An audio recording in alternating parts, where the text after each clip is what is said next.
Hey Leah, what are we unwrapping today? Hey, we are unwrapping Crimson Tide.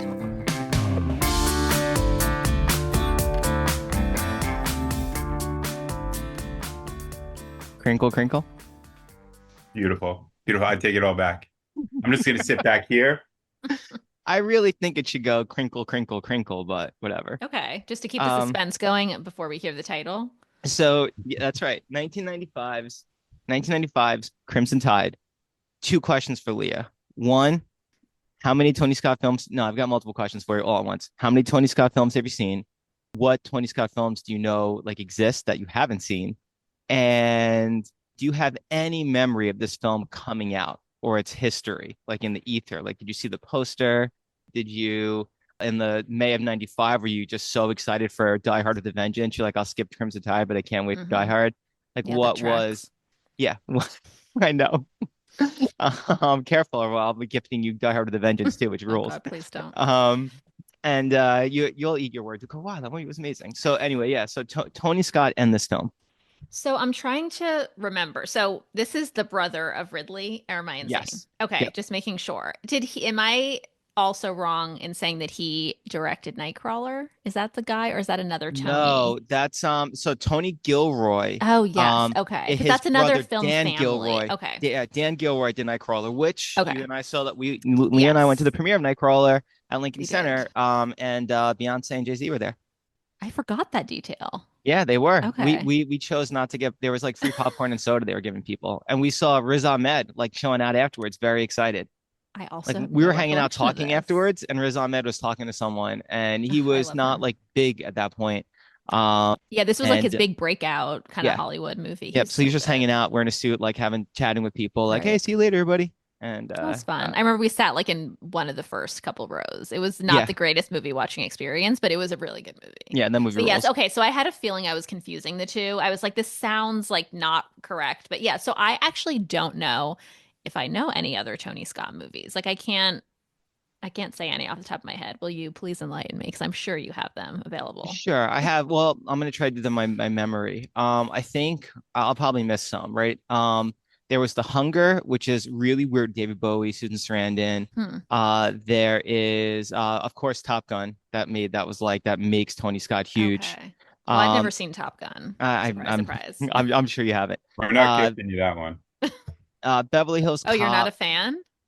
I thought this would be a Oh, favorite. Patrick's not. I don't think any of Oh, us are real big Top Gun fans. okay. Top Gun Maverick ruled, but I'm not a big Top Gun fan. It's fine. I mean, I'm Hmm. sure there are a bunch of people will be like, "How can you not like?" I mean, I don't.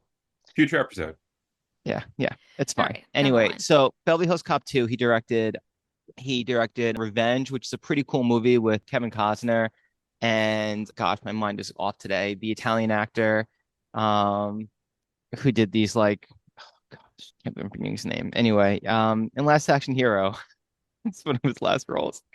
Um, Hmm. let's see, he did four with Denzel, right? So this is the first. So Okay. it's Crimson Tide, it's Deja Vu, it's Unstoppable, which was Scott's last film, and he did Man on Fire, which is a huge hit, right? With Dakota Fanning. Okay. Yes, I definitely saw that one. Yeah. And spoiler, all three Equalizer movies, fantastic. Just want to put that Okay. out there because Okay. Fanning I she was in the think, last yeah. one. Yeah. I think I saw the first one. I don't know that I've seen any of the others of the Equalizer They just get more and more franchise. ridiculous. They're just fun. Okay. He's just wonderful to watch. Yeah, he is. Yeah, that was my big note on Crimson Tide was just I love Denzel. Like he's Yeah. just so good. Anthony Quinn, that was it in Revenge with Tony Okay. Scott. So yeah, So I let's see. haven't really seen any of those. I mean, I'm not really familiar with him, let's just say.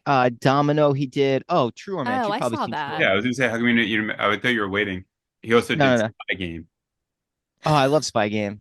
That's right. Okay. I may have Um, seen that. I actually Spy don't Game's think I've good. ever seen True Romance. Oh, really? Wait, are we talking about the Nicolas Cage? Is that the Patricia Arquette? Wait, what am I thinking Yeah. of? Patricia Arquette, Oh, yes. Nicolas it's Nicholas Cage not is Cage. Nicolas married You're to thinking Cage. of Raising Patricia. Arizona. Oh, who was the guy in that? Christian Slater. Christian Slater, yeah. Oh, okay. But Yeah. it's like I it's don't an know if I insane saw it. cast. Like Gary Oldman's in it. Okay. It is an insane cast. The Taken of Pelham 1, 2, 3. Right. Oh, maybe Oh, we A went okay. back lot. Like together. you, The you skipped original, over I'm a lot. assuming. Yeah, not the original. The remake of Taken The, Recovery. Oh, the remake, yeah. You've oh, definitely oh. you've seen the original, yeah. The original rules. Yeah, I saw the remake too. That and Denzel was in that too, right? Now that I'm Yeah, yeah. remembering. Okay. Enemy of the State, the fan is hysterical. That's the one Okay. where De Niro plays like an obsessed ball player and he's obsessed with Wesley Snipes. Okay. That movie rules in just Okay. a weird I way. haven't Enemy of seen the that. State's a lot of fun. That's him and Hackman again.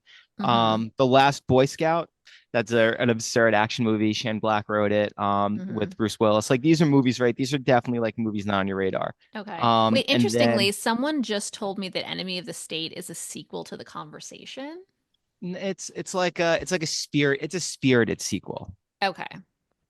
It Okay. is. And it's a fun movie. I mean, Scott, I mean, both Scotts, right? They're one, I would argue they're wonderful directors. I love Ridley Scott. I love Mm-hmm. Tony Scott as well. Crimson Tide, right? I mean, we'll get into it, right? Thrilled to get your take on it.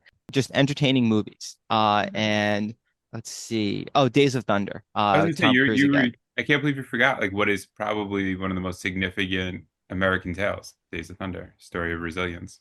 I just said Days of Thunder, and it's not one of the He most was saving significant it for American last. tales. Well, I don't even know Um, what that is. it's a NASCAR movie with Okay. Tom Cruise is where he meets Nicole Kidman and Oh, I had a Robert feeling. Duvall. Okay. I knew that sounded familiar. Okay. So Yeah, these movies are somewhere in the recesses of my brain, but I don't really know what they are. yeah. So what'd you think of Crimson Tide? I liked it. And to answer your second question, I don't know if I was really aware of the movie. Like, I definitely know of it. Like, I heard about it when you mentioned the name. I think I did remember the poster. Like, that was kind of the image that I had in my head was like this red, like, water scene. But I really did not know what it was. So I was pleasantly surprised. I did really like it. It kind of felt a little slow going in, like I wasn't sure what I was going to think about it. And then I was like so into it. I was like, what is going to happen? Is it going to be nuclear war? Like, who's going to win out? Like, who's right? I was really invested. But yeah, I mean, it was very fitting. Obviously, we chose this before Gene Hackman's passing. And so it was kind of perfect to see him. I hadn't seen him in a movie in a while. So it was really nice to see him act. But yeah, it just reminded me how good Denzel is. And just, yeah, the themes in the movie really stuck. It feels very relevant, scarily relevant to right now. And yeah, it was a good watch. It was a really good watch. Patrick, do you remember where we were? I mean, do you remember us seeing it? Yeah, I remember seeing it in the theater. I definitely Yeah, remember seeing it in the theater, and I yeah. definitely, if you want to capture where I was in, like what you said before about Die Hard with a Vengeance, that was like my energy coming in, where I'm like, oh, all right, I'll see this, but I really can't wait for Die Hard with a Vengeance. It was 95, right? Yeah, I was Yeah, 13. 95. And that was a fantastic summer to go to the movies. And we went opening night, Friday. We probably saw like an afternoon show right after school, and it was a blast. I absolutely loved it. So Eugene, what'd you think of it? I loved it. It was great. Just the build up of the tension and all the little movie references, some of which I didn't get, but the other ones like Star Trek, I definitely got that one.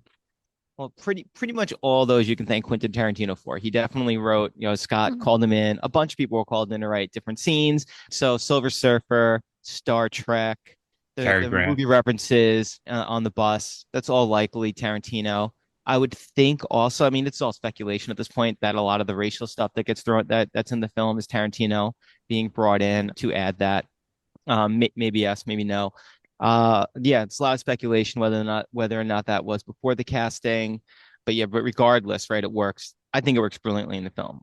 The movie's showing and not telling us quite a bit. I mean, it is a perfect mid-90s film. It speaks to the moment. When I watch it, I feel a sense of loss.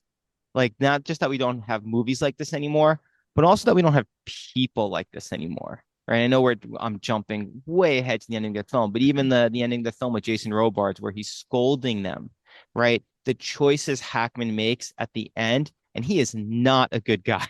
Like he is not a good guy, right? He was definitely going to blow that guy's brains out on the sub, right? When he was trying to get Viggo Mortensen to give him the codes, right? 100% was going to do that, right? Yet, we're at a place now where it's unlikely that someone would even acknowledge that they were wrong or take accountability or responsibility. In the end of that film, there's some of that. So I was feeling all kinds of loss. Yeah, I agree. I found that really refreshing. Like you don't see movies like that anymore where people are bad, but not like so bad that they're not redeemable or they can't apologize for their mistakes or at least acknowledge, like, even the fact that he did resign, like that says something good about him. He knew ultimately that he was wrong and how he handled it. But at the same time, I mean, the situation was difficult. I'll give them that. It's like you don't know what the message said. And so it's, part of me was like, what if it did say, go ahead with it? But how would this movie end? So I think like the Gene Hackman character is actually, he's not like evil. He's just on a little bit of a power trip and he has an attitude and he thinks he's right, you know. Right. And I think he was like, look, 15 minutes for them to decide, right? They still have time to see to see what the second message says, to say to stop or not.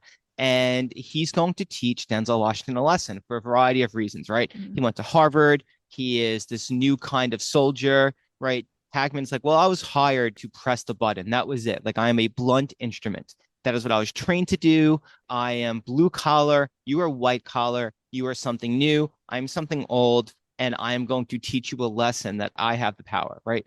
It is amazing that he is going to with a nuclear weapon, right? Especially when there are options, right? And that he can justify it as well. Like Robart says at the end, he does have the authority. He could justify it. And at the same time, he could have waited, right? But this is definitely about either teaching someone younger a message or putting someone in their place. But I also love how the film tackles these themes of like what's right and what's wrong in a situation like this without really giving you the answer because I feel like I'm still thinking about it. It's like, is it worse to, start nuclear war if it's wrong or like not when you're being attacked with nuclear? It's like the whole situation that we've been in and we'll probably be in again. Hopefully not, but we're nearing there here. It's like, what do you do? Do you protect yourself or do you attack? Are you playing offense or defense? And I think that's sort of like the argument between the two of them. And that scene where Denzel Washington's character really kind of like starts talking about his philosophy of war, like when they're sitting around drinking coffee. Like I love that scene so much. Just the way that they, just those different philosophies coming at each other of like sort of an anti-war versus like pro-war. I mean, that's very, simplistic, but that's essentially kind of I think the Yeah, way that they're both looking at it. But yet they're both working in the military. So it's just like an interesting, idea of those different kinds of people coming to terms with it. it's a fantastic scene, right? And well, because it speaks to right the message they get is to preemptively strike, and they are all on board to preemptively strike, right? So they are all on the same page. There are people who would not preemptively strike, like preemptively strike to prevent. Are you kidding me? Hmm. Right? We're going to drop a bomb, right? And Denzel understands how damaging that could be, right? And he's still willing to do that, right? So we understand why he's there. And then when the second message comes, he goes, "Wait a second." Hmm. So it's just they right. It is they are all on the same page, and then there's this space where they all believe that a preemptive strike is justified, right, if necessary, and the chain of command, right. Denzel keeps saying, right, I'm following the chain of command. I'm following the chain of command, right. This isn't Hmm. mutiny, right. And at the same time, he intentionally chooses at a certain point not to be careful with Hackman, right? There's this whole thing about there's like in the very beginning when they're talking, he knows when to be quiet, he knows when not to be quiet, right? He knows how he's educated and he also has a sense, right? Hackman says like right before they're about to go down, good job, Hunter. You didn't ruin the moment when looking at the sunset. You knew just to keep your mouth shut. Like he understands these kinds of cues. And at the same time, after the fire, he's irritated at Hackman and he is Hmm. unwilling to keep his mouth shut. And he opens it, which is lighting the fuse, right? Which is Hmm. goading Hackman. He is he's unwilling. Also, like he's got a chip on his shoulder as well. And I would even argue that it's fantastic because I'm with Denzel's character in the entire movie. And at the same time, strategically, there is something arrogant and not strategic about saying something to Hackman in that moment. Hmm. I have a different. I took away something a little different from that scene. I thought he was like testing the waters on it because he let it be known that he was not happy, but he wasn't direct with his disagreement. Well, Hackman's irritated, right? That they're in the middle of the drill and he says something to him like in front of everyone, right? Hackman gets irritated, and Denzel knows with someone like Hackman to do that at that time, he's not going to like it.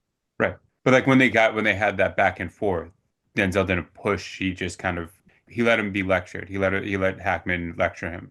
Yes. And Hackman, it doesn't take very long for Hackman to say like shut the fuck up, right? I mean, it does not take a lot to irritate Hackman. Hmm. I saw it as when you throw a stick on an electric fence because he was like, I don't mind people questioning me like that conversation. I don't need just somebody to yes me or try to anticipate. I don't need the conversation when they're smoking the cigars, going down, watching the sunset. Like I don't need yes men, and I don't need what was it? Like kiss asses. There was Yeah, some, yeah, quote about that. it's like kiss ass and a yes. So, but yeah, Yeah. whatever, whatever the term phrase is. But like I saw him like almost like testing in that situation. Like, Hmm. all right, what's he gonna do if I push back? Right. You know, when I think that but at the same time, he's irritated and he's angry, right? I mean, look, 1995, right? We're still reconciling with the myth of the angry black man. And after their moment where he gets dressed down by Hackman, he is angry, right? They show him working out, right? He's jumping rope, he's punching the bag, right? And the last shot of him punching the bag, he is enraged. My interpretation of that is he's enraged at the situation, he's enraged what happened, he's enraged at Hackman blaming the man for dying. His 300 pounds killed him. Well, so what was he? Was he out of shape? Was he lazy? Is that what you're saying about this guy, Hackman? Like everything that Hackman's saying can be enraging. And the last shot of Denzel punching the bag, it's the angriest you see him the entire film, right? Hmm. Hackman's punching him in the face and he is calm, right? He remains composed, we'll say, not calm.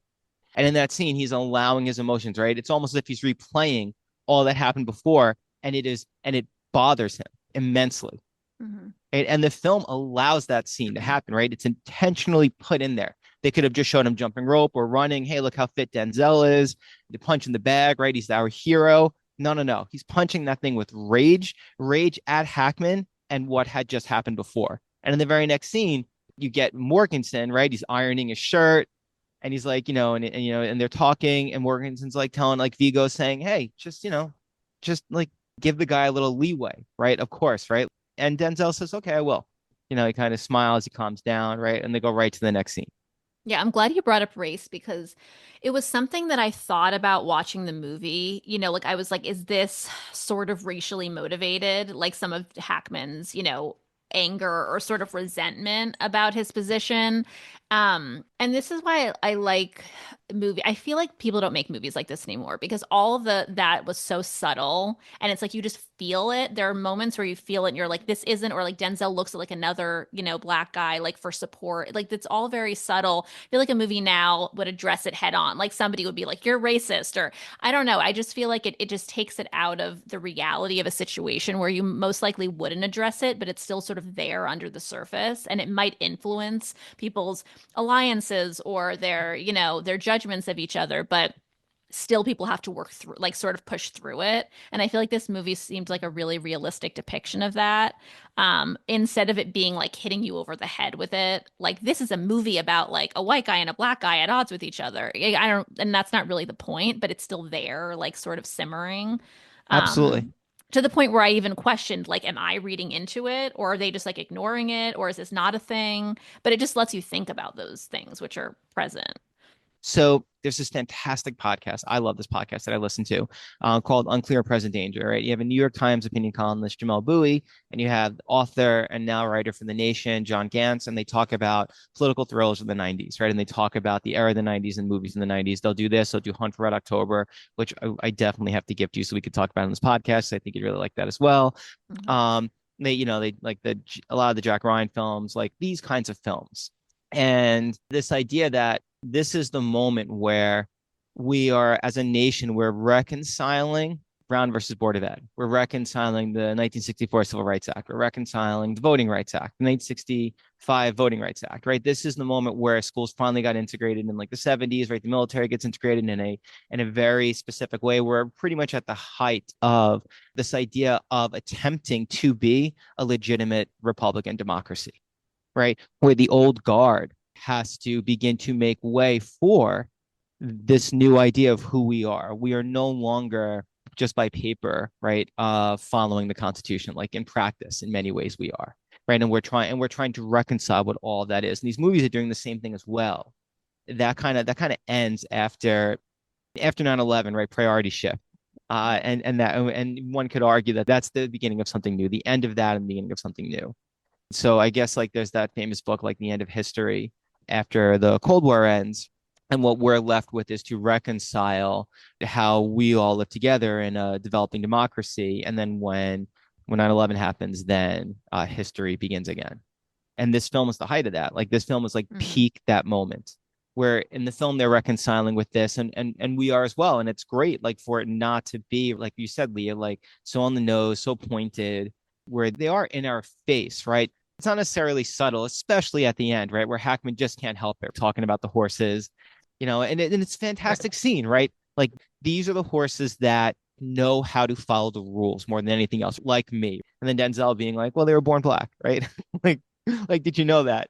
Right. And Hackman can't help but be impressed.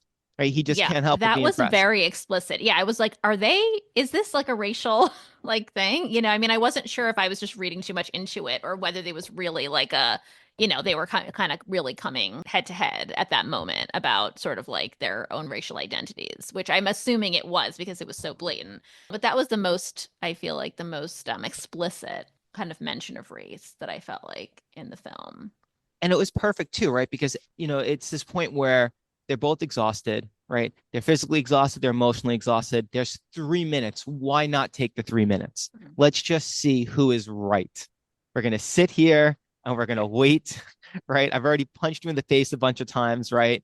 And it's that simple, right? One of us is going to get our way, right? I think that was like very much Hackman's character's perspective. I don't think that was like Denzel's. Denzel was still like, all right, I'll give you the 3 minutes. Like I think his adrenaline was still surging. I think Hackman was like, okay, because it follows his trajectory. His like everything about him was so demanding.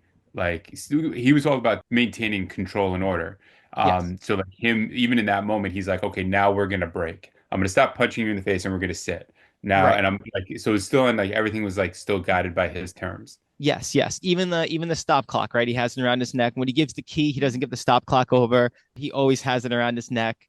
And Mhm. that is control, right? I control time, right? Like 100%. Like he wears that like in the film. And it speaks to that as well. It's just like a little bit of extra seasoning. And you are right, Patrick, right? Denzel is pissed, right? He plays it so fantastically. His nose is bleeding, his face is cut, the ring cuts his face, and he's sitting there and he's dapping it, and he is pissed. Yeah. And I love how it really addresses like trying to get something right. Like the idea, well, both of them. I feel like the reason why Hackman isn't so stressed out during that scene is because I don't think he really cares as much about getting it right. Well, he thinks he knows what's right or what's, supposed to happen. So he's like, well, either way, I'm going to do the thing that I wanted to do. But I think with Denzel, like he's really trying to figure out, like, is it yes? Is it no? Is it go? Is it stop? And so he's really stressed out. And that idea of his morality of really wanting to do the right thing versus like somebody who's just like convinced themselves that they're right and they already know is just a really good, I think, lesson. I think the film really like explores that throughout. I think the film does a good job of like debating this idea. I was trying to figure out how to phrase it of valuing chain of command versus following orders. Hmm. Like Hackman was all about people need to follow orders. I'm following orders, you follow my orders, and this is where like there's an appreciation for chain of command with Denzel and on the ship. But chain of command follows like a logic as to why it's not like one person is not more important than another person. This is all just how we're supposed to function. Where following orders is there's a superior and then there's a subordinate. Right. And people are in their positions for a reason and they have to make those decisions based on their, Right. intellect and their talent, their knowledge. And so when he does and ultimately say, like, I can't concur because like that is I'm here to do that. If it's wrong, like it really feels legitimate.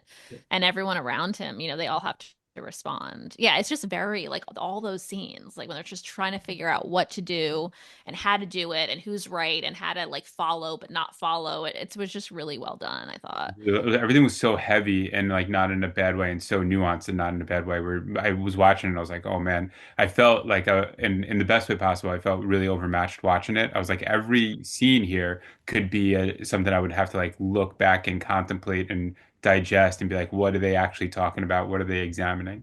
And Right. for Hackman, right, like right, chain of command feeds him, right?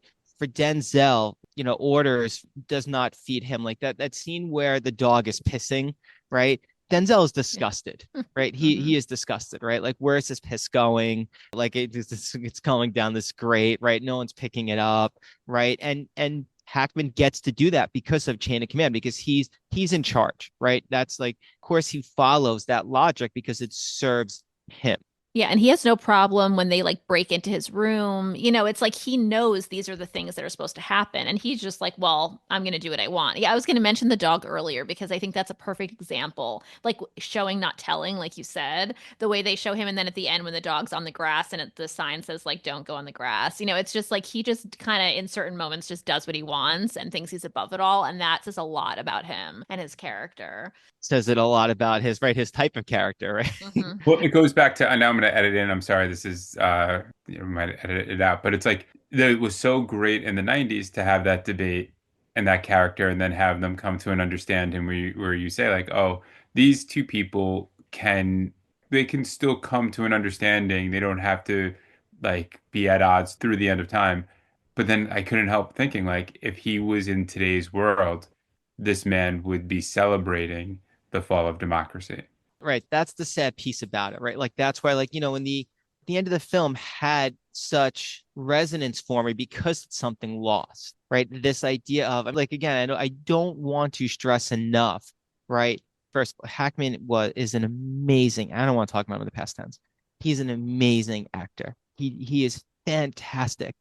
He, in so many ways, especially the way he can play the biggest pieces of shit. Like, I mean, Leah, have you ever seen Unforgiven? No, I don't think so. All right, we're gonna give you that one too. Ugh, Like, okay. and he is the sheriff, and he is terrifying, right? There are people in that film who are supposed to be cold-blooded historical murderers, and no one is scarier than Little Bill, the sheriff. He plays such a great piece of shit all the time. I mean, throughout the film, he is goading Denzel Washington. He's quote unquote testing him. The appendicitis, the last Exo got, there's a line about how, like, oh, right, this guy has appendicitis, right? What does this guy have? Oh, appendicitis. And the other men are rolling their eyes. No one wants to be the Exo for this guy because he torments them and he enjoys it. It is a game for him in a variety of ways. But at the end, when he's like, oh, all these things that I was doing were wrong, I'm cashing out, right? There is nobility in that, and both things can be true at once. Doesn't mean you have to like be like, oh, you know what, buddy, we made a mistake. Come on back. No, no, no, no, no. And Denzel's not going to be like, hey, let's go get dinner, right? Right? Like, that's not it either, right? Both of these things can exist, and we've lost so much of that. And I think there were a lot of films like this in the 90s, and at the same time, people were able to understand each other like this. And we Mhm. have lost that basic humanity, right? It's either one or the other. Yeah. And there are many, right, who prefer it that way because that allows them to feed off of us as we squabble with one another. Hmm. Yeah, I feel like what we really lost and what I see in this film that is just we don't see in government anymore is just people who care more about the job than about their own ego. And that is, sort of I think the point at the end where he can apologize. Like he's not letting his ego go entirely. He still has, he's still a person that cares about himself, but he's, able to say like, yes, you were right about what you did because I care About the more horses. about, right. Well, yeah. Yeah, he still throws that in. But in terms of I think he does come to an understanding that Denzel was right in the situation. They should have waited. And that it was important, obviously, because otherwise they would have started a nuclear war. And so I don't know if people can do that anymore. I mean, most people, it's just like, no, it's about me and not about what we're serving. That smile, I will never not love that smile. You were right, pause. Smile about the horses. Ha ha ha. Right. That that Hackman ha ha ha was gold. Always gold. And I listened to a couple of podcasts that I really like about this episode, and then I listened to another one about this film, and something that I had not thought of, and it wasn't true at the time, but now in retrospect, right? You have two Academy Award winners, each with two Academy Awards, right? Hackman has a Best Acting Oscar for The French Connection, and he has a Best Supporting Acting Oscar for Unforgiven. At the time, Denzel just has the Best Supporting Actor Oscar, but he will eventually have a Best Acting Oscar as well. So watching it now, you have two guys with two Oscars squaring off. I can't recall another film where we get that. Hmm. Two each squaring off. Yeah. What did Denzel get? What was his first Oscar for? Glory, supporting actor, Oh, and then okay, right, of Training Day, course. best actor. Yeah, I knew Training Right. Day. Okay. I was just like just combing through my notes on IMDb, and an official Eugene, are they an official sponsor of Wrapped? Unwrapped? They should be. Unwrapped, comma, finally. Are they an official Yeah. sponsor of Unwrapped, comma, finally? We can work on it. Okay, but not yet. You haven't for weeks, listeners. Eugene said that he was going to get IMDb as an official sponsor of the podcast, and we're working on it. Okay.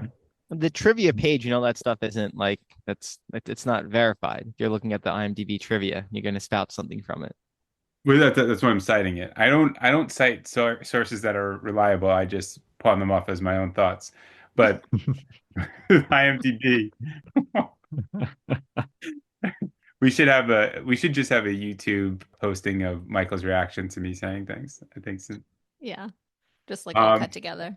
so Denzel said he took the role so he could joust with the master. That's according to IMDb. Yeah, I've heard that as well. There's a podcast that I really love, and in their early days, one of the hosts would cite the IMDb trivia page, and some of the times I would like watch the movie ahead of time and then cite the IMDb trivia page and then review it just for fun after the movie, and then I'd listen to the podcast and day and hear all these things that they're saying. I'm like, you're looking at the IMDb trivia page. Come on, man. This is like inside baseball for the listeners out there. Michael hates when he's listening to the podcast and they cite research from IMDb. So when I pulled that up, I knew I was just gonna really like irk him. It's Yeah, like that's right. eating his steak with a salad fork. Well, speaking of IMDb, I have it pulled up just to look at the awards they won. So they were nominated for sound, best film editing, and best sound effects editing. So they didn't win any of them. But the film editing was really good, I thought. I mean, also the sound, but yeah, all those scenes where they're sort of like going up these staircases and just the way that like the submarine was leaning and the way the cinematography too. But yeah, I just really loved it. I think they did a really good job. Yeah, also they did a really good job like with creating tension by just the environment they were in, which I paid probably closer attention to this time around watching it. I think you were talking about this, Leah, before about like the environment that they were in with the choices they had to make. One thing, not just the environment of being where you have to make these choices, but also being in a submarine making these choices, not knowing the reality around you, like not knowing what's outside of the steel. And that was something that like I kept feeling like my own anxiety of like, well, what if the missile is coming? What if there is something Hmm. you don't know and you're in this container deep under the sea? Like that was something that I thought they did a really good job of too. It was cutting to the Yeah. outside of the submarine during some of the more tense moments. Do you all know what the Oscars this year, like what won Best Picture, what won Best Director, what the big film was? The Do movie we that aged. know? It's Of a movie that aged 1995. Oh, brilliantly. that year. I was Yeah, like, okay, that this aged year. brilliantly in No. Wait, wait. 1995. And its No, what? director is a uh he is the apex of humanity. He is who we should all aspire to be. Can you give me a clue? Braveheart. Oh, come on. Oh. How did I forget that? So I don't get a Great. clue. I just get the. Yeah, sorry. Braveheart. Yeah, Braveheart, Best Picture, Best Director. Mel Okay. Gibson. I get Uh, it. So we're being facetious here. we are being Okay. facetious here. It's Um, like, who are we oh, talking about? Best Okay. Wait, Supporting wait, Leah, Actor. didn't Best you have a Supporting Actor. Braveheart poster up on your wall growing up? Ha ha ha. Still yet to see Braveheart, although it is supposedly on a list of our family viewing, but I don't know if I'm gonna make it for this movie. I don't I know. mean, Braveheart. It's Is funny. it worth seeing? I'll put Michael had the one. Braveheart One, poster. it's worth seeing. Two, it is. It really is the Passion of the Christ before the Oh Passion of the Christ. God. Like watching it You now, are it's a not real. selling me on It's this. a heavy. Well, I wouldn't sell you on the Passion of the Christ. What I'm saying is like watching it in retrospect. When it came out, I was totally caught in the wave of it. I was one of the few people that saw it in the theater on its initial run. Like it had an initial run. It came out in May. It didn't Hmm. make a ton of money. Paramount was like hoping for like a big sprawling epic. It made some money. It came out like opening weekend with like it opened against the Flintstones. I remember I made mine and Patrick's father take me to go see it like opening day, like after school. It opened on like a Wednesday, Memorial Day weekend, Hmm. and it made some money.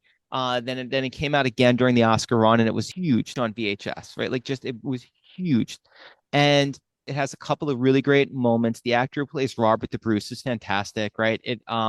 what's his gosh, come on, Brendan Gleeson, right? He plays this really good friend in it, and it has scenes that really do hit, and they hit well. The guy who plays Longshanks, he's a really cool actor. He was the prisoner from that old TV show, which I really dug a lot. That show, The Prisoner, that was kind of weird and hippie. I think it was like a 60s show, but it very much is like William Wallace, kind of like as Jesus, as a Jesus figure, and it's incredibly violent. So like it makes sense that Gibson's next film, right, is The Passion of the Christ, right? Like that is not surprising. Gibson's, I mean, I haven't seen anything since Apocalypto, but his directing career is fascinating to say the least. I mean, Apocalypto is an interesting film. So anyway, Leah, it is worth seeing. I would say it's definitely worth seeing once, but I Okay. don't think you're Just going to be doing once. Yeah. cartwheels. I don't No, I will for it. be lucky if I get through it without falling asleep I mean, or it's a movie that walking out. like some people might compare it to like Gladiator. Oftentimes Paramount will like release them both Okay. at the same time. And I couldn't disagree more. Gladiator, I think, is a wonderful, wonderful movie. A movie star making a performance. Russell Crowe, Ridley Scott, like directs the shit out of that movie. Sorry for cursing so much today. I love that movie to no end. I don't care how Joaquin Phoenix is comically villainous, evil. Like I love every bit of that movie from start to finish. Mia, did you see Gladiator? I did. I don't really remember much of it, but I actually did just recently see Gladiator 2, Oh, which cool. I It surprised was myself fun. watching it. But it wasn't bad. I No, mean, no. you Scott know, doesn't make bad movies. Some of yeah. the CGI was kind of rough, but Hmm. it's, you know, it I enjoyed it just fine. The one thing I would say is LA Confidential is a star-making performance by Russell Crowe. Well, yeah. Well, I LA feel like that. Confidential is one Yeah, of the which one greatest came films ever made. first? LA Confidential. Yeah. It was L. Yeah. No, Yeah. I still have to see that. It's on my You haven't list. seen it? No, I So know. good. Oh, I mean, got to we can gift watch her. it for Got this. to gift Yeah, Leah I LA know. Confidential. No one could break a It's one of chair it's like one of the Russell greatest Crowe. films. Really one of the greatest films ever made. And you're right, Patrick. No one could break a chair like Russell Crowe. I just watched Craven the Hunter last night. So bad. Oh, it Oh was God, I so was gonna bad. ask about that because I just found out he was in it. I didn't realize. Yeah. I mean, he's great in it. He's never bad. He plays Craven's Wait, father. okay, He's that's the villain. absurd that he's in Yeah, that. he's Craven's Yeah. father. It's hysterical. His accent the whole time. I don't understand. Aaron Taylor Johnson, he's a great actor. He comes in and out of Mhm. an accent the entire he comes in and out of like three accents in that film the entire time. It What makes is the no accent supposed to sense. be? Australian? Like Eastern European, Oh, Russian, like that's kind of like I think that's what they're going That's the for. vibe. Yeah, that is the vibe. weird. It's Yeah. just and Crow's amazing. Like throughout, like it is absurd. The movie is absurd. Look, I actually enjoyed watching Madam Web, and I cannot say that I enjoyed watching Craven the Hunter, and I even watching actually saw something. Madam Web. I've surprised It's myself this year. absurd. I've actually watched some weird movies that I Madam Web normally is wouldn't absurd. see. Like what? Like Yeah, the I don't know what choices that the was. actors are making, and I find it like I still think about it. Like Dakota Johnson, it's like she's sleepwalking through the movie, yet I'm compelled by the performance. There's something Yeah, they had, to I mean, that's really why I watched it because I'll watch like some of those movies just for the actors. And this, I was like, listen, I like Dakota Johnson. I like Sydney Sweeney. I feel like I love her in Euphoria. I think she's pretty great. So I was like, I'll just, I'll sit through this and see what I can get from it. And I didn't get much, but no, no. But Craven the Hunter was insane. Like I watched it almost with my jaw to the ground. And you have and in these movies, right, you have amazing actors, right? What's his name? The guy, I love this character actor, Alejandro. No, I'm saying his name wrong. Alejandro. In Craven, he plays Rhino. He's the cousin in The Brutalist in the first act. He was in the Many Saints oh, of Newark. oh yeah. Um, he had a lot of like in the early Yeah, 2000s. Alessandro Nivola. Yes, yes, Yeah, yes. he's really good. I loved him in The Art of Self-Defense. He was so amazing in that Oh movie. yeah, that was a good That movie was I love that movie. with Patrick, Jesse did you see that? Eisenberg. No, I need to see that. That's a So good. The final confrontation between the two of them is amazing Yeah, in he can every be way. really funny and then he can be really serious. Yeah, he's Yes. good. That movie absolutely rules. Oh, and the other thing from the 1995 Oscars, the other hero, who really right at this point probably like high-fiving Mel Gibson every time they can get a chance. Best supporting actor went to Kevin Spacey for Usual Suspects. Okay. That was that year. that was a weird year. Like going Hmm. back to like what 94 was and even 93. Like 95 had a lot of movies that were really impressed with themselves that later became highly problematic. Problematic. Yeah, highly problematic. Yeah. But at least Emma Thompson had that amazing speech when she won Best Adapted Screenplay. I'm pretty sure that was Sensibility. I do remember that Mm. speech being like, "Hey, this is pretty cool." But anyway, yeah, 95, and the 95 had amazing films in it, right? Heat is 95, right? Okay. Mars Casino's Attack. fun, right? But that's 95. Mars Attacks is 96. No. Um, yes. And Ed Wood was 94. And what you had that summer, right? I mean, you had Die Hard with a Vengeance, you had Clueless, right? That very same summer, Denzel Crimson Tide did Virtuosity, which is hysterical with Russell Crowe.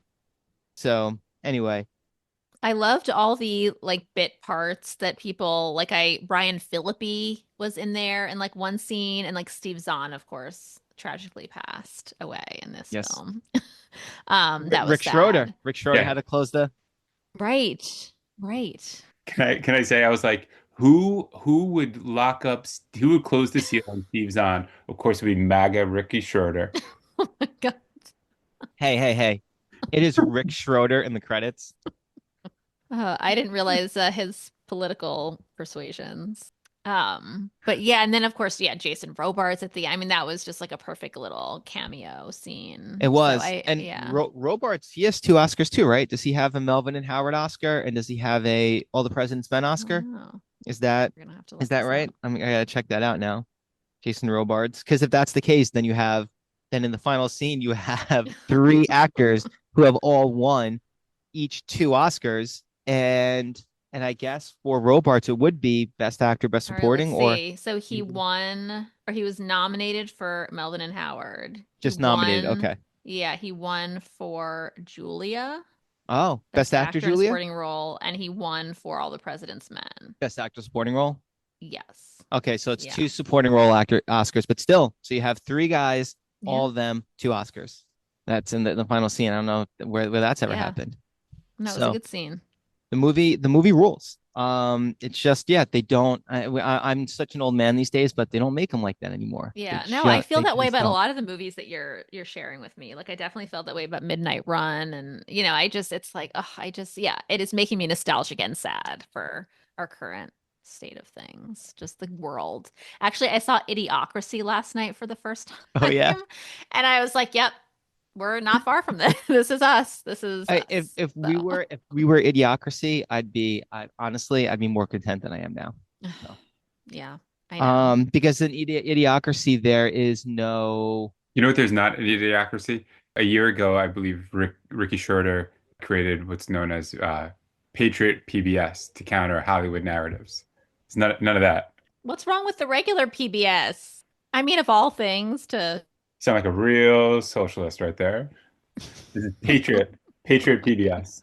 I see.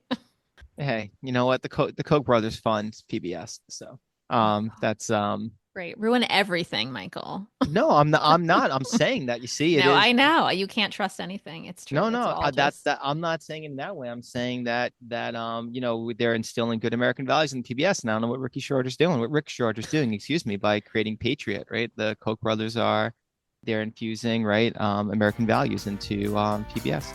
There you go.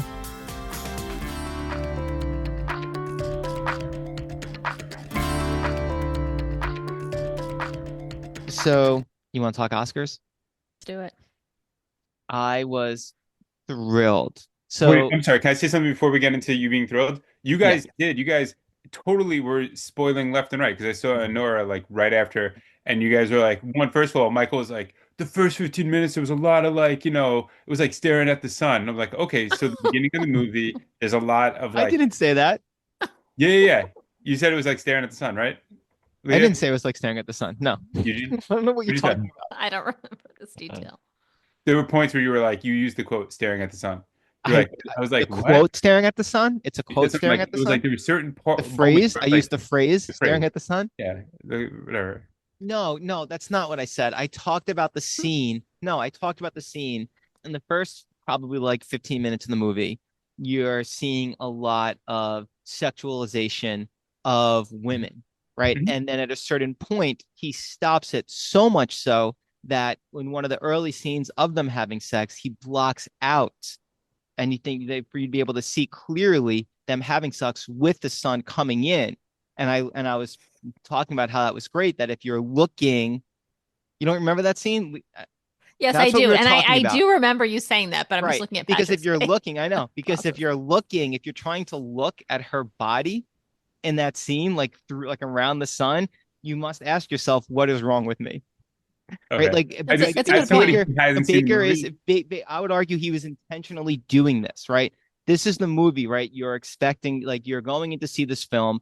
He's front loading the world, and then he's taking it all away from anybody who wants that to tell a story, right? And focus exclusively on the story, right? And I would say the transition point is the sun blinding it all out, whether that was intentional or not.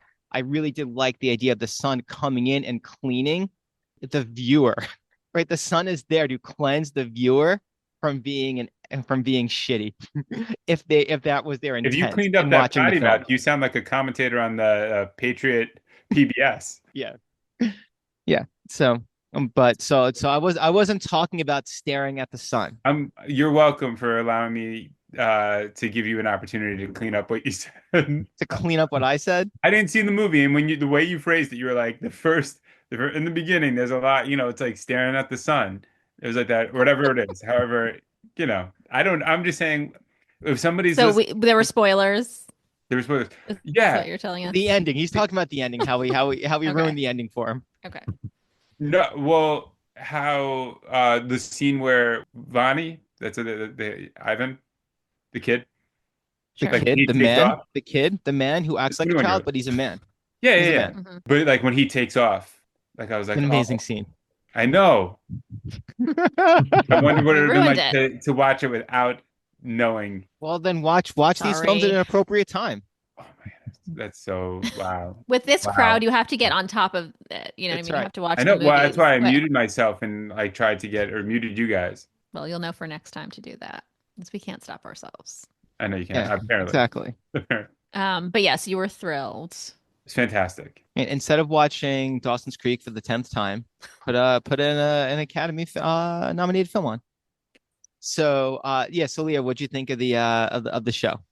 Well, you were saying you were thrilled. I don't know if you wanted to Well, I was expound thrilled. upon I was thrilled with. So when Baker won for original screenplay, I got really excited. When he won for editing, I got really excited. When he won for director, I was like, oh my gosh, he's gonna do it. He's gonna do all four. And that was so that I really thought that was amazing. Throughout the awards season, I'm gonna probably with the 5 people who listen to this podcast, get myself in trouble. Throughout the awards season, I was listening to a lot of interviews with Adrian Brody, and I was really enjoying a lot of what he was saying. And I thought, hey, you know what? Maybe he's matured since he sexually assaulted Holly Berry 20 some odd years ago, right? And then it went viral, like even during the show, about how Holly Berry went up to him and gave him a kiss, right? And he was a little embarrassed, right? And then he wins Best Actor, and he goes up there and he goes, no, no, no, no, no. I'm still the same old entitled Gene Hackman type. And what I have to say is important. And when I say Gene Hackman type, I mean Ramsey type from Crimson Tide. Thank you. Thank you for And, clarifying that. We all made like real yeah. perplexed stink faces. No. And what I have to say is important, so much so that everybody has to wait, and other people don't get time because they're not me, right? They're not the artist that I am. And I was like, oh, right. This is who you are at your core, and why I am so avidly not a fan, even though I cannot help but enjoy watching you on camera. Yeah. And I felt bad for Demi Moore. And the Academy, I've been thinking about this, like Mikey Madsen, like amazing, right? I don't think Demi Moore would say that, like her, but like the Academy loves giving awards, giving Best Actor to older gentlemen and younger women. I mean, they have a history, at least in my lifetime, of doing that, of falling in love with younger women, right? The whole award season, right? To me, first of all, Substance would not have gotten the attention that it had gotten without Demi Moore, and it's that whole thing, right, where it's like, well, whatever. I mean, they can justify it because they gave it. I mean, Anora won, right? Like original screenplay, editing, director, and picture. So why not have it win also Best Actress? Cannot argue with that. And the performance was beyond amazing, right? And also during the award season, people were kind of saying, which was really shitty also, that like, well, was she really acting? And yes, she was really acting. Mikey Demi Moore? Madison. No. Right. Well, I think Or people Mikey thought she Madison? was like an Oh, unknown, yeah. like, because he's Right. used non-actors before. And it's sort Right. of like, are they just playing themselves? Did he find some person off the Right. street and But like, he's been acting but for yeah. decades. Yes. She was in a And Quentin also, Tarantino movie right, and a she whole was in a bunch of movie other that stuff. won, Yeah. right, that was nominated for Best Picture. She was in What is wrong Scream with you 6 or people? 7. Right. Who was like, Right. I think it yeah. was She was in that 7. Pam Adlon show on FX, Right. Yeah. playing her daughter. For like 6 years or something. Yeah, Right. I mean, And then honestly, I thought I didn't know who she was when I saw the movie, and I kind of thought because I've seen his other movies where I know he used non-actors. I was like, oh, I actually did think like, is she like a sex worker that he found? But then I looked into it, and I was like, obviously she isn't, and it made me like her more because I was like, well, she's clearly an actress, and this is acting. It's not her. But yeah, I mean, anyone who's saying that doesn't look it up first is like that's problematic. But it's not out of the realm of possibility for Sean Baker's films. I'll give it that. Like it's no, not no. totally insane. Like that could have been a reality. Because I think the other, like the person that was in the Florida Project, like I don't think she was an actress, and I don't think she's worked like acted again. But anyway, So that was, I thought, yeah. I thought that was fantastic. I thought that was really cool. Particularly from to be the first person to do that. I thought was amazing. And that they didn't shy away from that. That it just was, hey, we're doing it. You're getting all four. That was unique and that was cool. And I thought Conan did a fine job. I think he's brilliant, and I know Patrick liked a lot of the opening.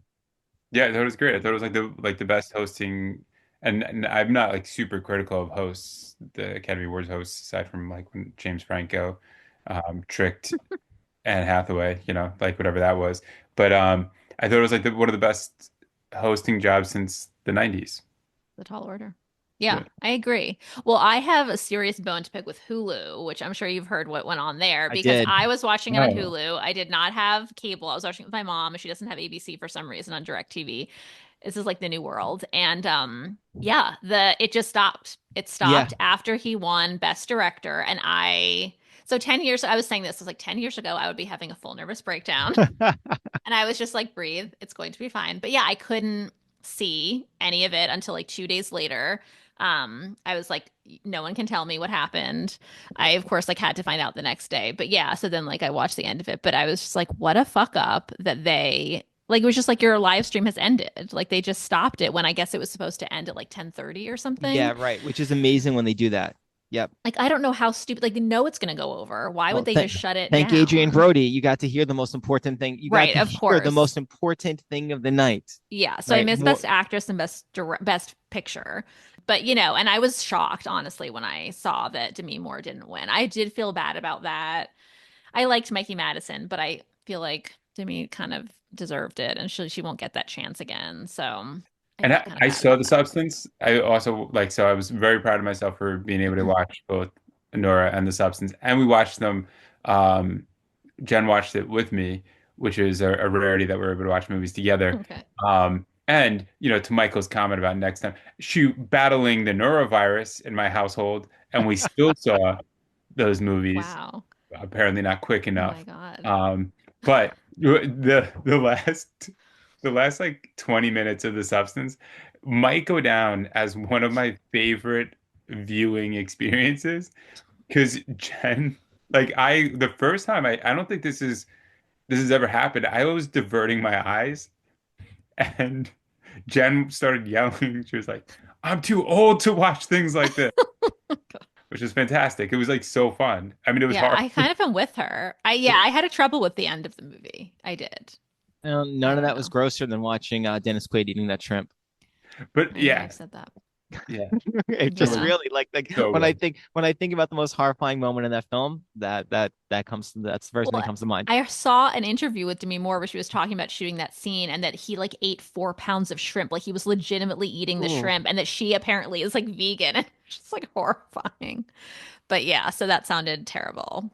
Yeah, and she was fantastic in the movie. Yeah. And I don't know where were we talking about? No one could have.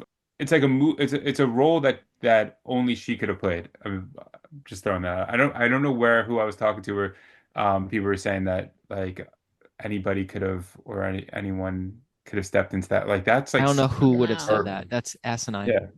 Yeah. No, it was perfect for her. And it was like a kind of comeback. I mean, I know she's done some things, but I feel like nothing like this. I mean, even in her career, she's never done anything like this. So it was really like proof of her talent. And I feel like it's been nice to watch her win things. And she's gotten a chance to make like really great speeches. So I didn't feel Yeah. too bad. Like I was like, at least she's gotten a chance to say what she wants to say. But it still probably hurt a little bit to have Yeah. this like Really great 25-year speeches. old win. Yeah, and the Academy, they just love to do this. It's just Hmm. over and over and over again, right? Where she's won all the precursors, right? And then they're Hmm. just gonna like sweep the rug out from under her. But Right. I think the two biggest examples of category fraud were Best Supporting Actor nominations this year. I have less of an issue with Kieran Culkin than with Emilia Perez. I almost said Amaris Peros. Emilia Perez, like I couldn't believe it. I'm like, wait a second, like it starts with Saldana. She is the primary figure throughout the entire film. It ends with her. Like, how is she like? I blew my mind. Like, I read so much about it, but when I finally saw the movie, it Hmm. blew my mind. And honestly, I didn't hate it. Like, I didn't like. I Okay. wouldn't say I liked it. Like, I didn't say I loved it, but I didn't. I mean, it's a talented director, like doing something fascinating. Um, if it wasn't a musical, I'd probably like it more. Um, but he was definitely trying to do something. And Yeah, but what was he doing? That's my question. And was it well-meaning and did it work? so I think it's funny because when I hear the people who made the film talk about the film, like this is a film about four women, and then I'm like, I wouldn't categorize all four women in this. Like when I'm watching the film, like I wouldn't categorize all four women in the same way. Maybe two out of the four a little bit. Definitely one is more altruistic than the other three, right? But I found the film fascinating, right? I mean, look, the fact that when she goes to Israel and she's going back and forth with that doctor, that's just compelling, right? That actor who played the doctor, I found compelling. There are some scenes in the film I found compelling. Um, So I hated that scene. oh, you I'm hated just that gonna scene? lay it. Yeah, because I feel like it was so over the top. It was just Yeah, like of course. basically telling you what to feel. And if you don't already feel it, you're not going to feel it by them singing a song about how like you need to be empathetic to people that want, surgery for I didn't take it like transgender that. operations. Yeah, no, no, I didn't take it like I know what you're saying. I didn't. In that's my read on that scene was one when they started singing. I wasn't like it was, and again, like the singing wasn't the thing that hooked me. It was a couple of moments before the singing, and Okay. and also their presence across from each other and the arguments that Hmm. they were making. I was really just trying to understand each argument, and it wasn't coming from and it's funny because while watching the film, I did not sympathize or empathize. Like I didn't find myself. The film didn't grab me emotionally in any way. Um, Hmm. I was just intrigued watching it, even the stuff that I didn't like. It was not. I went in thinking I would hate it. Like I would want to like rip my eyes out of my head and want to throw things at the TV, like that I would be like enraged while watching it. And I was not enraged while watching it. Like when I watched, and people will call this an enjoyable movie, but like when I watched like Green Book, I found some of it like some of that movie enraged me. And here's the thing, right? Like I think that like this falls into almost that category where I think that for some people, I understand how this movie would enrage them. I just didn't find it enraging. I thought maybe that I would, or maybe I didn't find it enraging because I mean, this director, it's not like this is their first or second film or some other things they've done that have been indelicate. Like the other films that have been sensitive that this director has done, that the delicacy has been, he's been delicate and done it well, right? So there was an attempt to do something here, and if it's unsuccessful, there was like the attempt to do it, right? And or an attempt to do it in a way where he was trying to honor very specific storytellers, right? But I'm surprised I didn't hate it with a passion. Well, yeah, I wasn't enraged watching it. I just ended it and I was like, I don't get the love for it because it was getting so much love at the beginning. And so I think I thought I was going to really love it. So I kind of went in the opposite of you. Like I hadn't really heard anything negative about it yet. And then I was like, wait a minute, am I the like what am I not getting? But then anyway, yeah, it just didn't work for me. But yes, it's definitely ambitious. So I'll give it that. It's doing something original.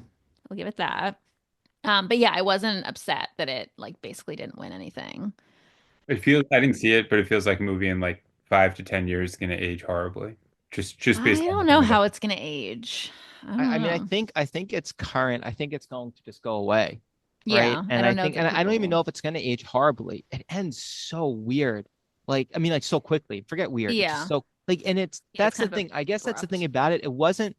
I think narratively, it didn't play like a message film narratively. It played like a narrative film.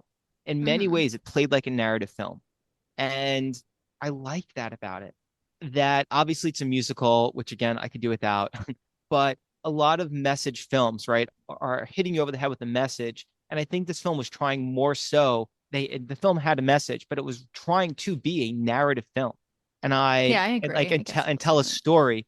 And I wasn't expecting that, and I Hmm. enjoyed that. That's what it was going for, and in many, and it succeeded in telling that story, right? Hmm. And it ends so abruptly. It's wild how abruptly it ends. Yeah. It's insane.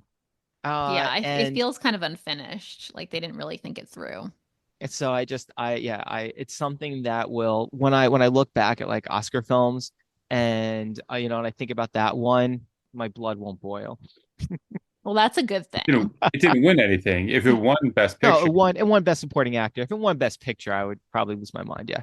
And I Yeah. think many people. I mean, I think it would be like a real like, because it would have won exclusively because it was nice that Anora won because it was a film that, there's oftentimes with the Oscars, right? Films win because they're quote unquote important, right? Hmm. Anora was important, right? But that's not why it won. It won because it was a very good film that people really enjoyed, right? It's a film that's evergreen, and it's a film that is incredibly relevant for our moment as well, right? It's doing multiple things as well. And it's independent filmmaking, and it looks amazing.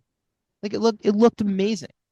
Well, that was my big takeaway from the Oscars. It made me sort of happy is that it was celebrating independent film. Like the way that it ended with him saying like long live independent film and just all the filmmakers whenever they won sort of addressing it. Like that's the kind of stuff I love. And so to see a film like that represented at the Oscars when often it's like the big budget Hollywood just sort of like overdone movie, I was just like, okay, this is good for film. Them talking about streaming. Well, also, funnily enough, people were talking about how, like, after he made that speech about people need to go to the theaters more, is exactly when Hulu dropped out. So it's just like even more so, like, yeah, we need to fix this. But yeah, so I loved that. I loved that that film was celebrated. I was shocked that it won as much as it did, but I wasn't mad at all. So yeah, I was because okay with it. I feel it's like it so was, rare to like, even when like the big movies don't win, and it's like the small, like we talked before about like Coda and like Mhm. Green Book, where like these, I mean, I guess I don't know if you'd call Green Book a big movie or not, but like it's like forced upon you to be like, this is what, whatever the Academy wants you, the viewer, to understand is an important movie. Where it's like rare, it's been a long time since a movie like Anora came out where it Like actually is an Moonlight, I important, feel like was like yeah. the last one that was like this. And it's like this is actually an important movie that people who watch it feel impacted and will stick with you, and you'll. Yeah. Yeah. And it's also enjoyable as heck. Right, which I didn't expect. I think people go into it thinking it's going to be some like dark thing or it's just about sex or something. I don't know. And then yeah, like my mom had a friend who went like hated it. And I was like, "You really should see it. I think you'll like it. Like I don't think you should trust this person." And so she did see it and she loved it. And so I was like, "Yeah, like she was like it's really funny." I was like, "It is." Really funny. Like it's just yeah. I don't know anybody who didn't think that like that hour mark scene is Right. like the funniest thing, like just howling, laughing, Yeah. hysterical. I mean, and it goes back to like with the movies that we talked about recently. Like it's funny in a way that movies aren't funny anymore. And it also like I don't know if you guys were talking about this last week, but it like shoots Brighton Beach in a way that like you forget that New York is still there because it's Hmm. like it does actually feel like New York, Like another Brooklyn. time. Yeah. Yeah. Yeah. No, I loved all that. And I love that they talked about like shooting in New York, like in the speech. Like again, it's like sort of that New York versus LA, like indie versus Hollywood thing, which I'm always going to side with New York indie. Like, so I always like when that wins out and you're like, yeah, What's funny? I saw somebody like just put out there on Blue Sky, it was like, oh, something about like Mikey Madison's fake Brighton Beach accent. Like nobody from Brighton Beach talks like that. And I just, it's like, no, you do. Self-awareness. Yeah. But And it has speaking also, oh, sorry, no, go ahead. no. It's like I was just gonna say that's the best puking scene in cinema history. Oh, that was I hard. forget. Wait, when was the just the puking scene? When he's Like puking in the I car. have to go to the hospital, Oh, right. Oh God, that was He's like, incredible. Yeah. and everybody Oh like God. they like pull the car over. Yeah, that whole thing. I mean, it's not just that scene, but like the whole sequence, like when they're trying to like it just didn't end and it's so like unrelentingly funny and compelling. Yeah. Like it just was such a well-made film. It really was. Um, but yeah, I was gonna say, did you see The Apprentice? I know this was a very divisive movie and it was also hard to find. No, I didn't see it. no, I haven't seen it. It was actually I was worried that I wouldn't be able to sit through it, like it would be too painful. It actually was good. I thought it was a good movie, so well acted and like wasn't it was like palatable enough for somebody that either hates him and if you like him, it also wasn't like it was something you could watch and take something from, I think, for Hmm. anybody, which is a real feat. But I thought Jeremy Strong's performance was like one of the best performances I've seen like ever. And even though I'm obsessed with Kieran Culkin, I thought he should have won like 100%. He looked. Maybe you guys can tell me differently. He looked angry at Culkin for winning, and I he think he looked just like knew he was he looked. better. I think he right. Well, he looked like I'm entitled to this, and Yeah. And he this was. little I have to shit say who I he have to was. deal with all the time, who I had to deal Right. with for all these years, won the Emmy and now Yeah. the Oscar. For playing I himself. couldn't believe like I'm watching Playing it, and himself. it made me happy that he honestly that he didn't win. God. Well, I know. I've always heard like sort of negative things about him. I think people have like they love him or hate him. I actually saw him and Kieran Culkin in like a round table together, and they seemed like they had a good relationship. Like they were complimentary of each other and they talked about each other. And he even called Kieran Culkin like a genius for the way that he sort of acts in a very specific way or prepares in a specific way. But so I think they have respect for each other, but still, I was like, yeah, he must think this little brat is like just annoying. And honestly, I mean, I think Jeremy Strong's performance was just it was like craft at its like the utmost. There's a couple people I'm forever biased with, and the Culkin kids I'm always going to be biased towards. And like, I know Jeremy Strong didn't call him a brat, but I'm going to say if he did, I'd be like, no, Jeremy Strong is a little bit pretentious and a little bit of a brat. Like Kieran Yeah, Culkin, like he had a fight. This is like who he's, from the time he was drinking Pepsi cans. This has been his lane, and there it's is true. nuance. There is nuance in his The performance. greatest bit of physical acting I've seen in the last 20 years is in Scott Pilgrim versus the World, where he comes into the apartment, throws the keys at Michael Cera's head, hits him in the head, and then plops down on the bed. It is amazing. And it seems, I mean, I know Jesse Eisenberg has told the story multiple times where Kieran Culkin came in an interview for Adventureland and he just punched Jesse Eisenberg like in the Yeah. privates in the audition, which was unscripted. And Eisenberg was like terrified of him. Yeah. So like that throwing the keys at Sarah's head was likely an improv that he did, and it worked fantastically. And it just and Yeah. it's the kind of behavior that you almost anticipate Jeremy's like that is Jeremy Strong's nightmare. Like there's that old Right. Twilight Zone episode where Burgess Meredith is like locked in a safe during a nuclear holocaust. And if Jeremy Strong and Kieran Culkin were locked in the safe during the nuclear holocaust, that would be Jeremy Strong's nightmare, right? Well, because Yes, I Jeremy can see that. famously, and this isn't a critique, like I didn't see The Apprentice, but obviously like Succession, and he's so talented and all the stuff that came out about Succession, like what a serious like what method actor that he is, Hmm. and Kieran Culkin's like no, that's ridiculous. Like he's aggressively like that's all ridiculous, Hmm. right? Like he has talked about just showing up on set, like not even knowing his lines, and then he just like gets them while he's doing the first take or whatever. And it seems to Yeah. work. I mean, people respect him and he has talent for that. But yeah, they're a funny duo together. Yeah, they should do buddy cop movies. Yeah. That is true. They should do like a real. That's what like a Seth Rogen, Evan Goldberg really put the right team, the two of them. No, I can see that. I Another. love the real pain. Sorry. Oh no, go ahead. And Yeah, that was it. I love I was just that. saying how Yeah, much I I loved wish it. that had one more. I forget what ended up winning for screenplay, but I was kind of rooting for Anora, Jesse original. Eisenberg. Oh, Yeah. right, of course. So I guess I'm not that mad. But yeah, Jesse Eisenberg was winning a bunch of stuff, and I was kind of rooting for him, but I'm not mad at Anora winning anything.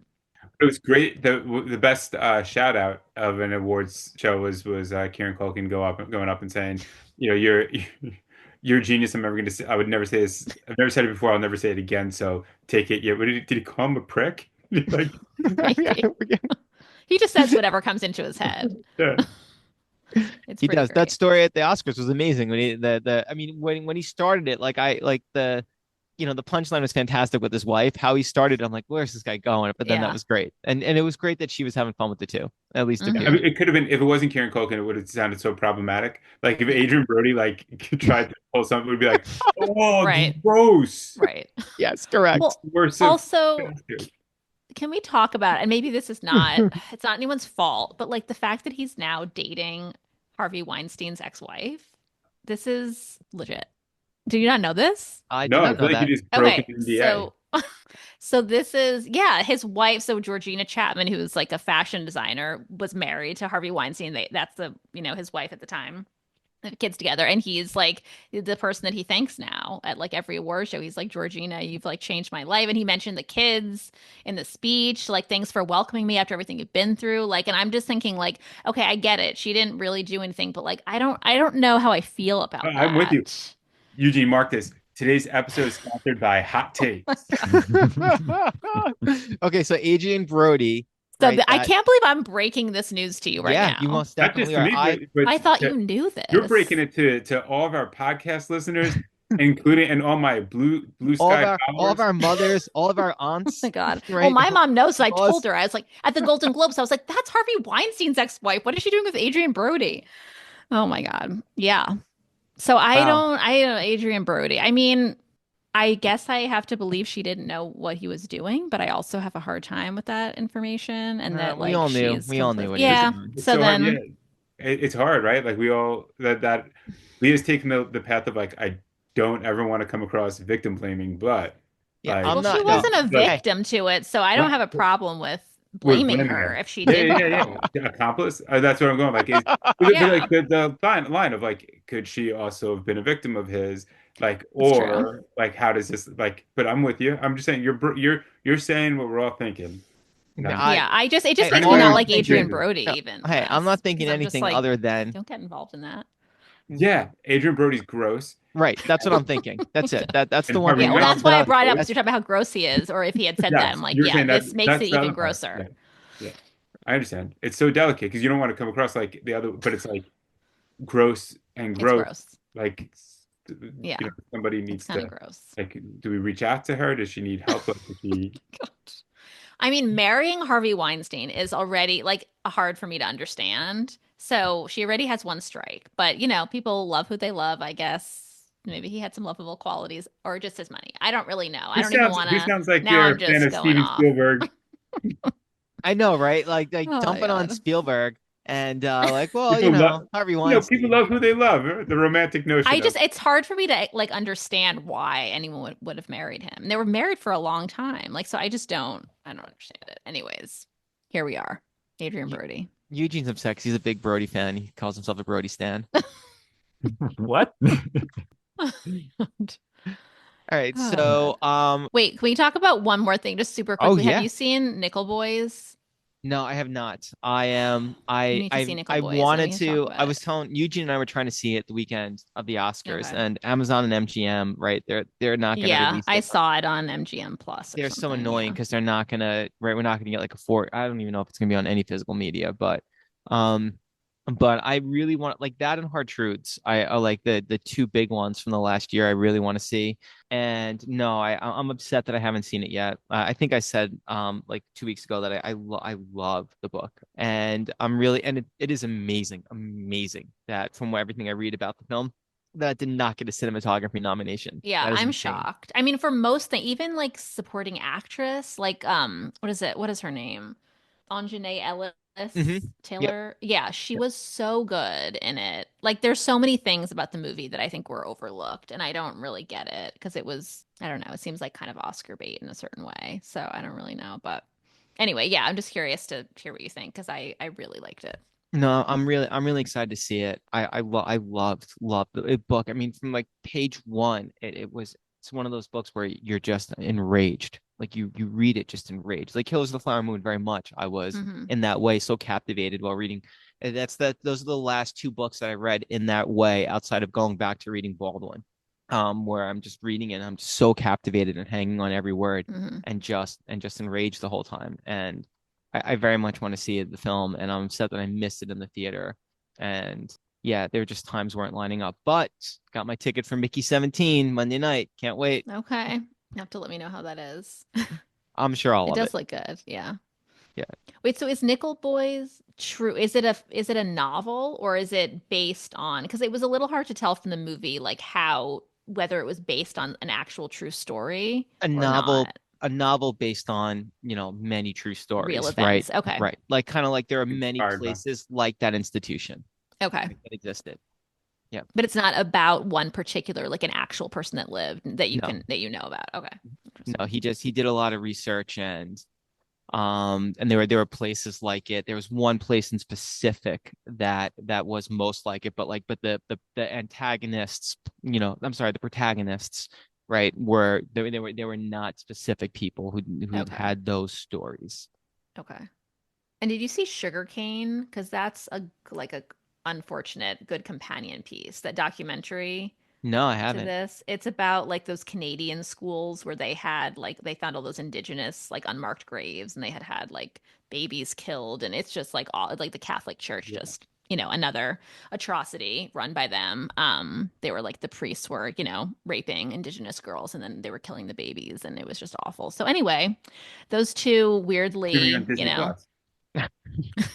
right, Disney just they love their content like this. Oh, Disney. Yeah. Well, anyhow. All right. Well, I believe we are all. I think that wraps us up, right, Eugene? We are wrapped up. Yes, we We're are. wrapping it up. Wrap it up. What was it? Wink? Is that what the sound effect was supposed to be? Right, We're wink, wrapping wink. it up. We're wrapped Wink, up. wink. Yeah, We unwrapped this one and we wrapped it right back up. that's right. Put it on the shelf. So this podcast has so much heat right now, and some of the early feedback was like Michael's not bringing enough color, so he's just really stepped it up this week. Yeah, you've Oh, got all yeah. the color.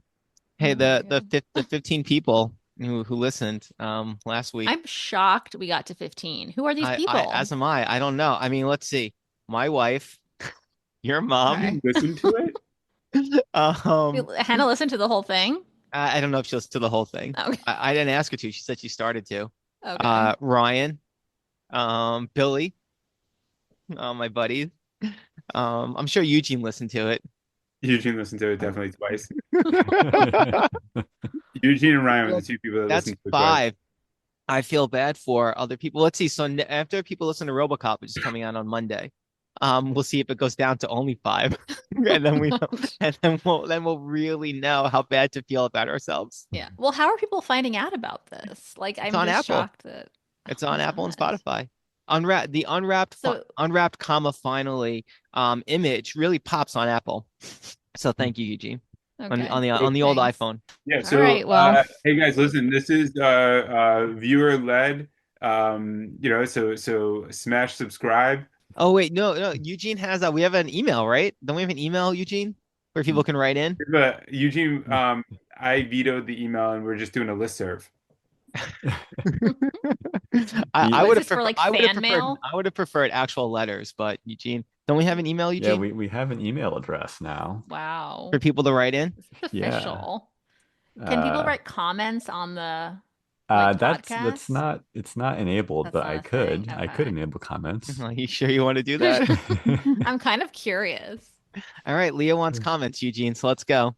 All right. Until they I'll start talking enable about how much they comments, hate and this. anybody who wants to write in to comment on our show, you can email us at unwrappedfinallypodcast@gmail.com. There's no spaces, no commas or anything, just all one word. What was the word? Sorry. unwrappedfinallypodcast@gmail.com. Smash subscribe. Unwrapped Finally is hosted by Michael Lavalio, Leah Shell, and Patrick Lavalio. Produced by me, Eugene Mock. Thanks for listening. See you next time.